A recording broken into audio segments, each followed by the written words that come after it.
Hi FlossTube, I thought I would do my first real video.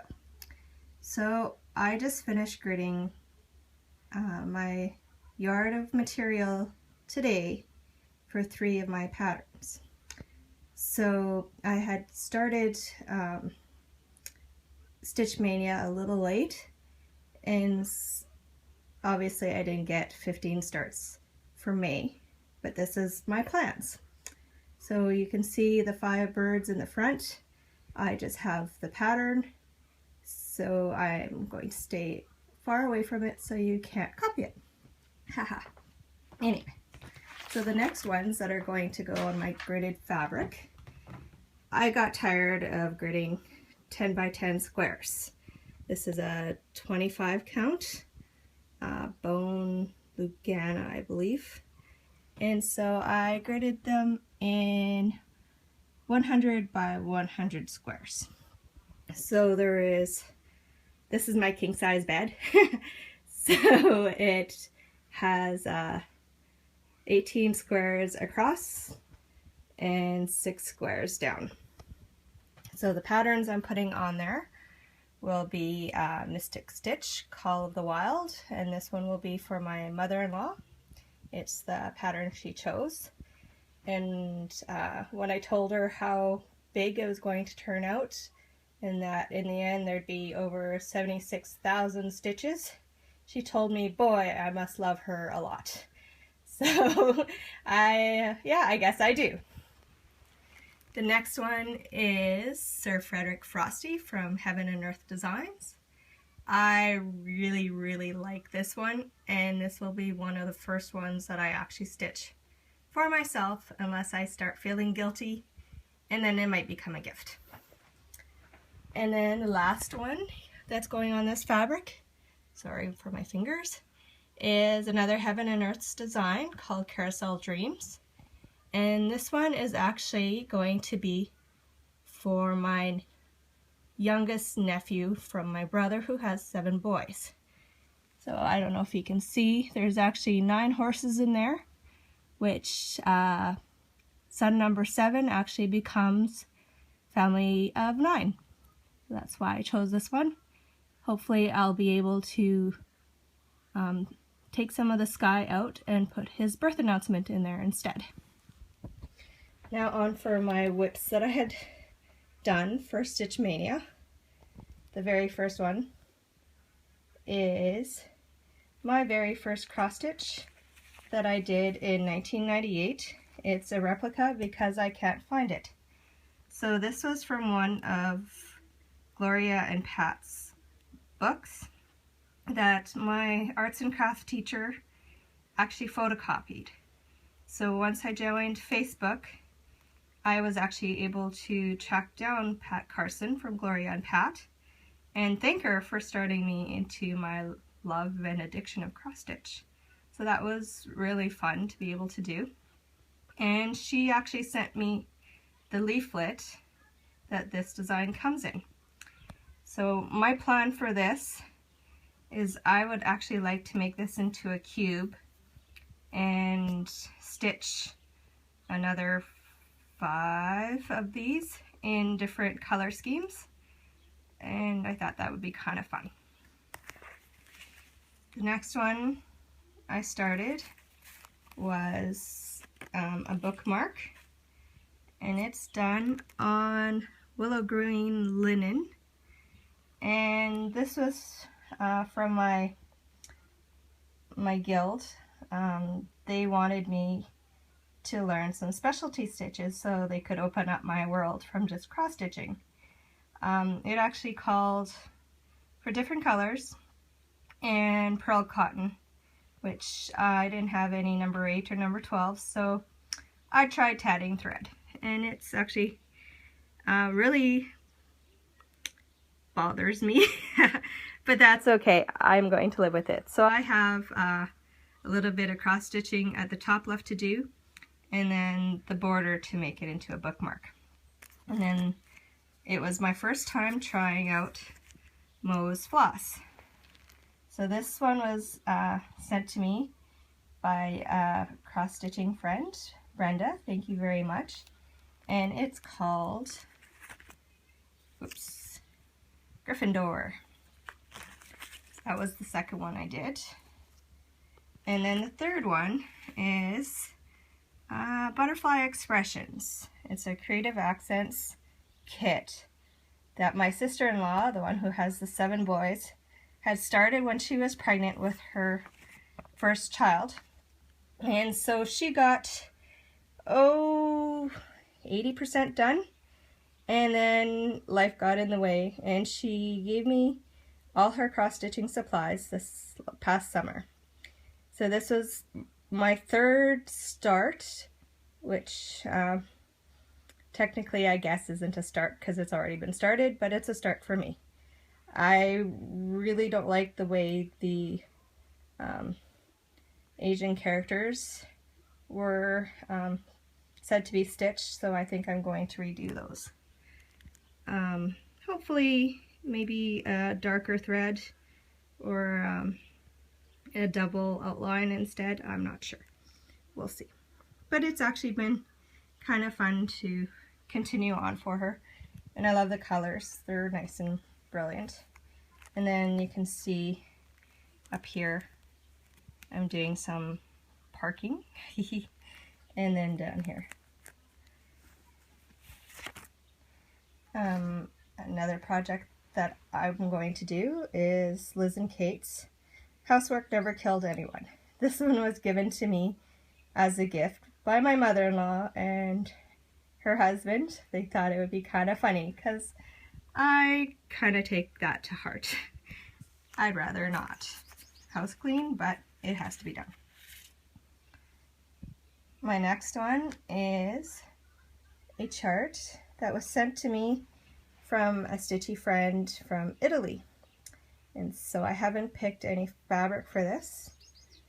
Hopefully I will be able to get to that soon. The next chart is Saltwater Taffy, and this is by Joan Elliott. I fell in love with this when I first saw it on her Facebook group, and I waited and waited and waited until she was able to make it into a chart pack because it had been out of print. So this one I'm going to not stitch the saltwater part in the lighthouse, and inside I'm going to put the birth announcement for my sister-in-law's 6th son. This is another project that I'm going to be doing for myself.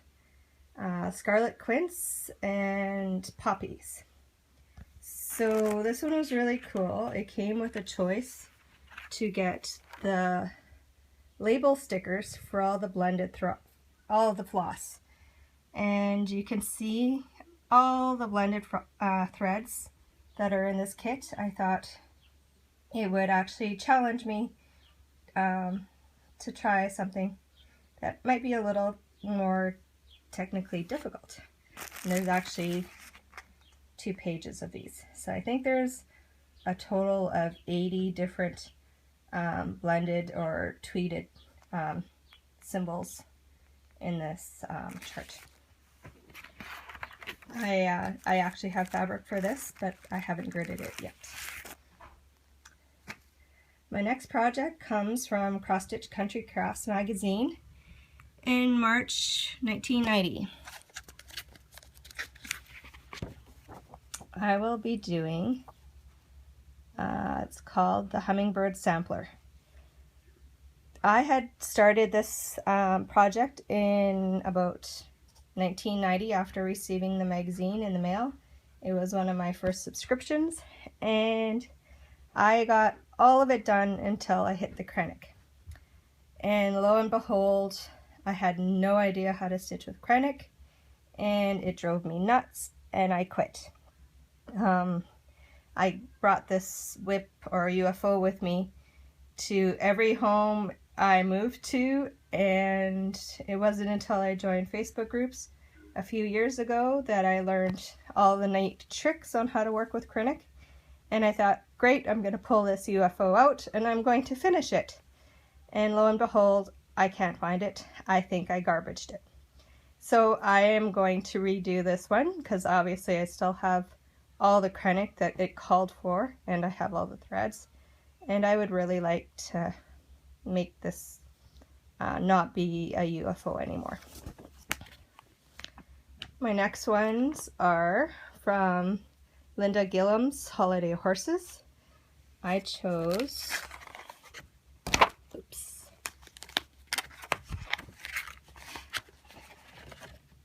the Halloween Treat horse, and then I'd like to do it on a reversible wall hanging with the season greetings chart. I thought it'd be kind of cool, you know, to be able to have it hanging for Halloween and then flip it to the other side and have it hanging on the wall for Christmas. So kind of have it there for a little bit more than just the season. This one wasn't initially on for my 15 whips in May, but I really enjoyed doing this one for my niece for her wedding gift, and I'm going to do this one again, but for my best friend from the time I was, I don't know, 10. I think she took the bus with me. So I'm going to be doing this for her and as a gift for her new house.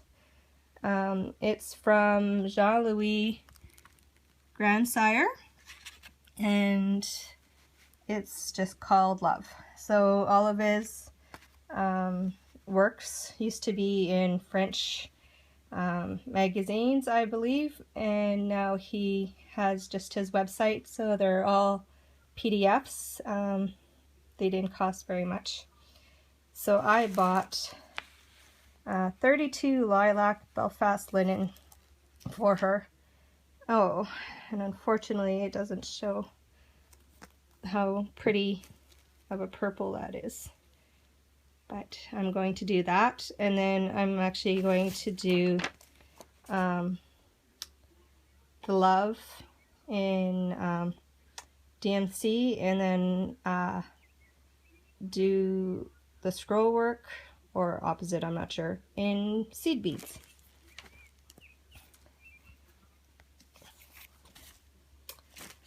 And then of course I got lovely stitching gifts from another stitching buddy, Red Shoes. She's got her video up. Check her out on FlossTube. She sent me these lovely Fiberlicious threads. So I've got the floss, and I believe these are her silks. So that's beautiful. And then she, reason she sent me this magazine was for this. I had thought it would be really neat to learn Hardanger, and I thought the fact that it was Hardanger and cross-stitched together would make it a little easier for me to do. So this one is by Patricia Ardale, or Patricia Andrel. And so I'm going to do that, and if it works out, then she's also has a Halloween house that I thought, or a Halloween design that I thought might be cool to do. And then this is another one of my sister-in-law's UFOs, and my local embroidery guild has a summer challenge that if we complete a UFO over the summer, then we'll have our names entered in a gift certificate. So this is Thomas Kincaid's Everett's Cottage. She started this as well when she was pregnant with her first son in 2002-ish, I would believe. And she had, over 70% of it done. And so I said there's no way that it cannot be finished. Thomas Kincaid's not really